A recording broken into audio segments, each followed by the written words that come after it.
Alors, on souhaitait aussi vous faire un petit point sur CIMOP, puisque la première, enfin la campagne d'appariement, la troisième campagne d'appariement est en cours actuellement pour le semestre de novembre de 2021.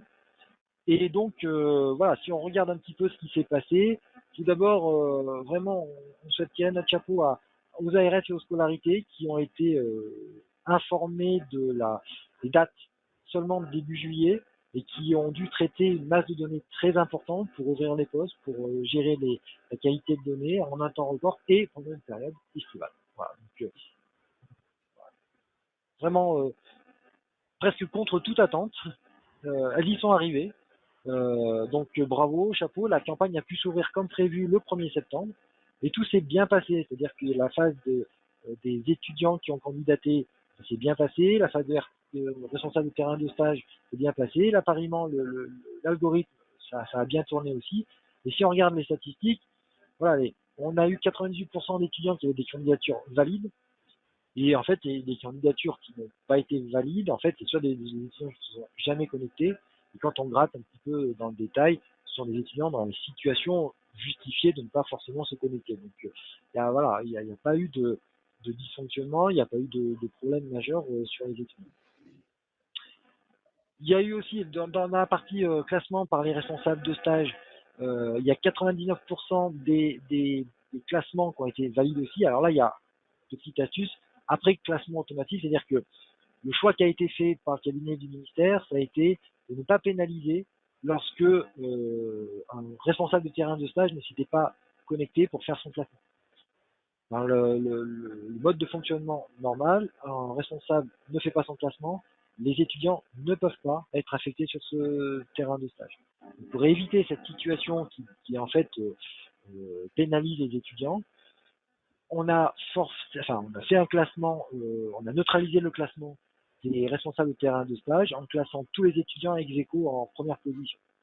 Voilà. Donc on arrive comme ça à 99% de classement valide. Et donc du coup, on a tourné mercredi les algorithmes de classement et on a 99% des étudiants qui ont été affectés. Donc là, on est sur la première vague, donc affectés au premier tour.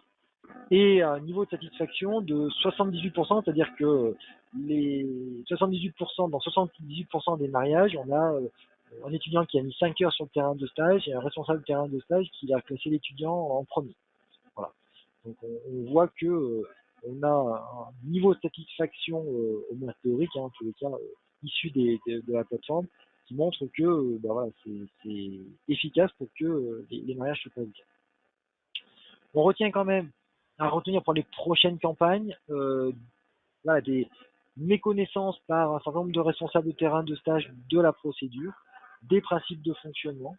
Donc globalement, il y a un défaut de communication et qu'il va falloir peut-être voir les moyens qu'on peut mettre à votre disposition, que l'on peut avoir pour que voilà, les gens rentrent en campagne de façon plus sereine, on va dire. Et puis, l'autre point, si on regarde aussi les demandes de support, c'est beaucoup de problèmes de connexion. Parce que, soit, tout simplement, les logins mots de passe n'arrivent pas par mail à cause des anti-spam, des CHU, ça c'est très grande majorité. Et aussi, voilà, j'ai perdu mon login mot de passe, etc. Et c'est pour ça que la solution Nest Login dont j'ai parlé un petit peu auparavant, va permettre de régler ce problème en grande partie, puisque une des façons de se connecter, ce sera pour le responsable de stage. Il met son adresse mail et il reçoit par mail directement un lien de connexion, il clique dessus, il est connecté. Il n'y a plus de login, plus de mot de passe, il perd plus de temps à les stocker, à les rechercher, tout ça. Voilà, donc, on devrait résoudre, je pense, une bonne partie des problèmes de connexion.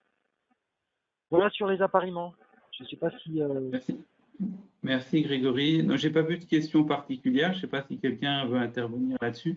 Simplement pour suivre les questions en ligne, il y a encore des questions auxquelles on n'a pas répondu sur le sujet précédent, mais je pense qu'on a montré assez de choses là aujourd'hui sur ça, et que le plus important, c'est effectivement de rentrer dans le contact direct de votre scolarité avec l'équipe de l'UNES, comme l'a évoqué Jean-Charles, venir aux réunions qu'on vous a proposées et de vous faire une opinion après définitive sur la faisabilité. Nous, je vous garantis qu'on reste confiant.